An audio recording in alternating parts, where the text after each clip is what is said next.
எதிர்க்கட்சிகளால் நாட்டில் எல்லாமே ஆளுங்கட்சி தவிர்த்து மீது எதிர்க்கட்சி தான். நாட்டில் எல்லாமே எதிர்க்கட்சி. எதிரி கட்சியாக பார்க்காதீர்கள், எதிர்க்கட்சியாக பாருங்கள்.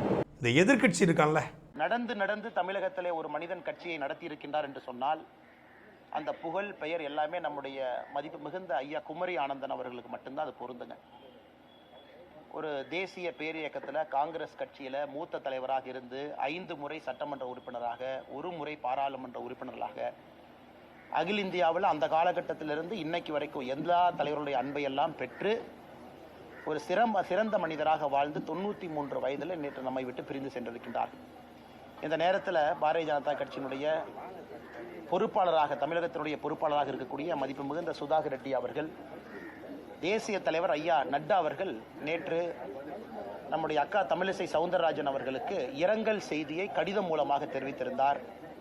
அதை நேரடியாக தெரிவிப்பதற்காக நம்முடைய அகில இந்திய தலைவர் நட்டா ஐயா சார்பாக சுதாகர் ரெட்டி ஐயா வந்திருக்கிறாங்க. அவர்களோடு நாங்களும் இங்கே இணைந்து நின்று கொண்டிருக்கின்றோம். இந்த நேரத்தில் எங்களுடைய முன்னாள் மாநில தலைவர், இதற்கு முன்பு ஆளுநராக பணியாற்றியவர், குமரி ஆனந்தன் ஐயாவுடைய கொள்கைகள் பிடிப்போடு இருக்கக்கூடிய அற்புதமான ஒரு தலைவர், அவர்களுக்கு இந்த நேரத்தில் நாங்கள் எல்லாம் ஆறுதல் சொல்லி இருக்கின்றோம்.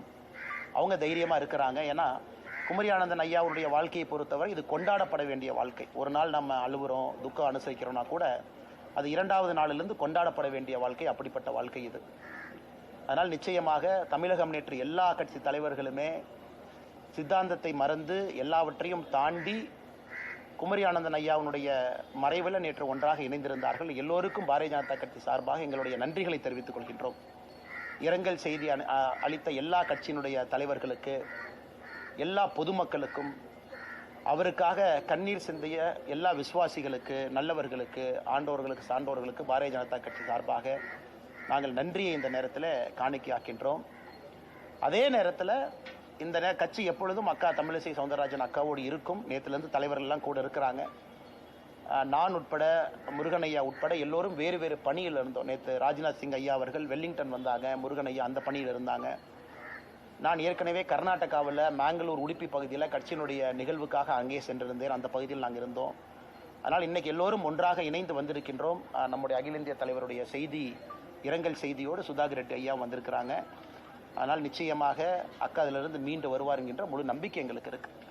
இதை பத்திரிகை நண்பர்களும் கூட நேற்றிலிருந்து முழுவதுமாக இங்கேயே காத்திருந்து இந்த மரங்கள் மறைந்த செய்தியை நீங்களும் இதை படம் பிடித்து மக்களுக்கெல்லாம் காட்டினீங்க. அதனால் உங்களுக்கு இந்த நேரத்தில் கட்சியின் சார்பாக எங்களுடைய நன்றியை தெரிவித்துக் கொள்கின்றோம்.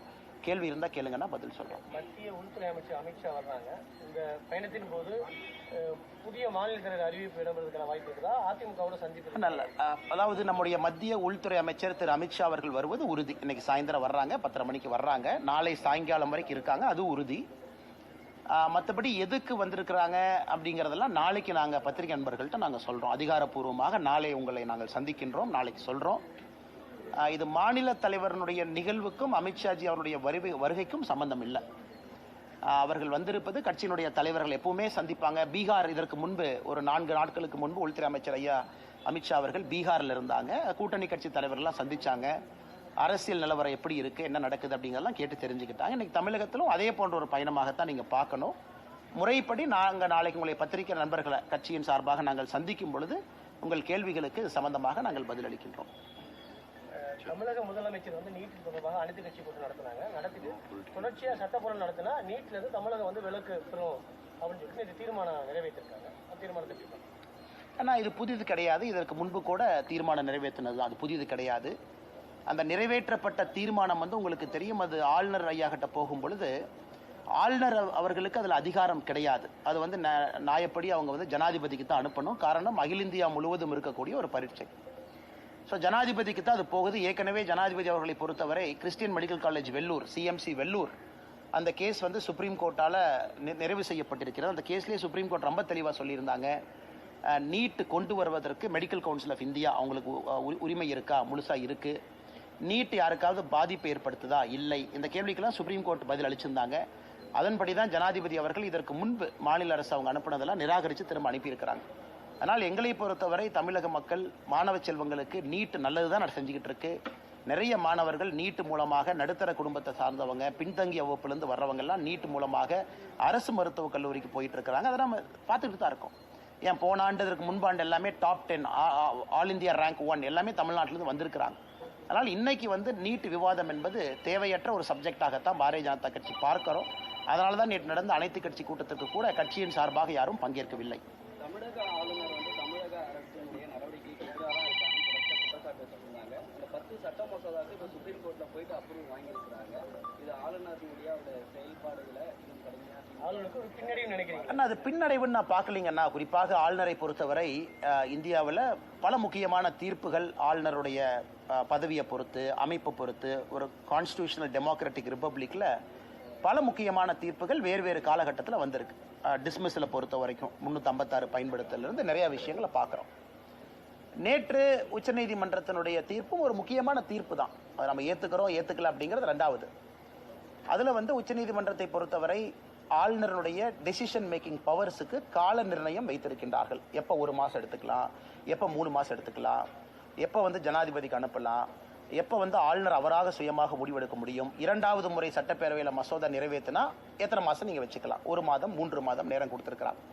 அதனால் எப்பொழுதுமே உச்சநீதிமன்றம் சொல்லக்கூடிய ஒரு தீர்ப்புக்கு வந்து நம்ம வந்து தலை வணங்கித்தான் ஆகணும். நம்ம நாட்டினுடைய அடிப்படை அது.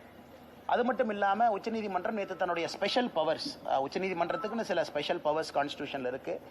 அந்த பவர்ஸை பயன்படுத்தி 10 மசோதாக்கள் ஆளுநர்கிட்ட என்ன இருந்துச்சோ அந்த 10ம் பாஸ் ஆனதாக உச்சநீதிமன்றம் எடுத்துக்கொண்டதாக அறிவிச்சிருக்கிறாங்க. அதன்படி அது மக்கள் நினைச்சுக்கலாம், 10 வேற 10 ஒரே சப்ஜெக்ட் தான். தமிழ்நாட்டினுடைய மாநில அரசனுடைய சார்ந்திருக்கக்கூடிய பல்கலைக்கழகத்தினுடைய வேந்தர் யார் அப்படிங்கிற ஒரு பிரச்சனை. அது வந்து முதலமைச்சர் அவர்கள் வேந்தராக இருப்பார்கள் அப்படிங்கிறது அந்த மசோதாவில் நிறைவேற்றப்பட்ட போது சொல்லப்பட்டது.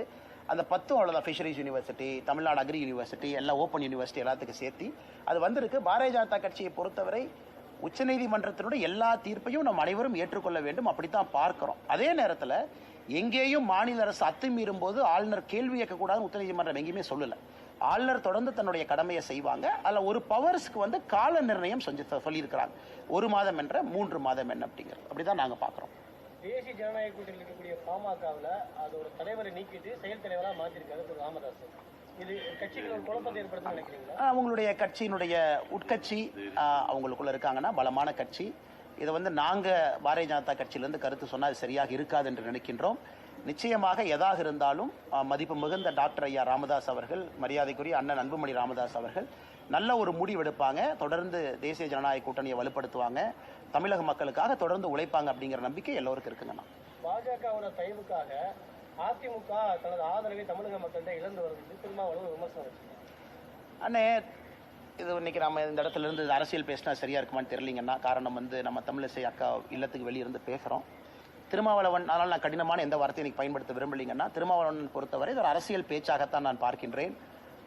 இன்னைக்கு அவர் எங்கே இருக்கிறாரு, எந்த கூட்டணியில் இருக்கிறாரு, அவருனால தமிழக மக்களுக்கு நல்லது நடக்கதாக, திராவிட முன்னேற்ற கழகத்தினுடைய ஆட்சியில் அண்ணன் திருமாவளவன் அவர்கள் சந்தோஷமாக இருக்கிறாங்களா அப்படிங்கிற கேள்வியைத்தான் பத்திரிகை நண்பர்கள் கேட்கணும். குறிப்பாக பட்டியலின மக்களுக்கு எதிராக நடக்கக்கூடிய தொடர் குற்றங்கள், இதெல்லாம் அண்ணன் திருமாவளவன் அவர்கள் உண்மையாலுமே பட்டியலின சகோதர சகோதரிகளுக்காக கடுமையாக போராடுறாங்க அப்படின்னா அதெல்லாம் ஏற்றுக்கிறாங்களான்னு கேட்கணும். அதை விட்டு மற்ற கட்சியை பற்றி, அவங்க கூட்டணி எப்படி இருக்கணும் அப்படிங்கிறத பற்றி அதிகமாக கவலைப்படுற மாதிரி இருக்குது. ஊட்டியிலேருந்து முதலமைச்சர் கவலைப்படுறாரு, அண்ணன் திருமாவளவனுங்க கவலைப்படுறாங்கன்னா அவர்களுக்கு பயம் இப்போதே வந்ததாக நாங்கள் பார்க்கின்றோம். தமிழக பாஜக தலைவர் மாற்றம் இருக்குமா? எந்த தேதி? அண்ணா இல்லைங்கண்ணா, நான் ஏற்கனவே சொல்லியிருக்கிறேங்கண்ணா, புதிதாக எந்த கருத்தையும் சொல்ல விரும்பலை. நாளை உங்களுக்கு அதிகாரப்பூர்வமாக பேசுகிறோம். கட்சியிலிருந்து நம்ம சந்திப்பு நடத்தணும். உங்ககிட்ட எதற்கு அமித்ஷாஜி வந்திருக்கிறாங்க, என்ன சந்திக்கிறாங்கலாம் நாளைக்கு நாங்கள் பேசும்போது கேள்விகள் கேளுங்கன்னா பதில் சொல்கிறோம். எதிர்கட்சிகளால் நாட்டில் எல்லாமே எதிர்கட்சி நாட்டில் எல்லாமே எதிர்கட்சியாக பார்க்காதீர்கள். எதிர்கட்சியாக எதிர்கட்சி இருக்கான்ல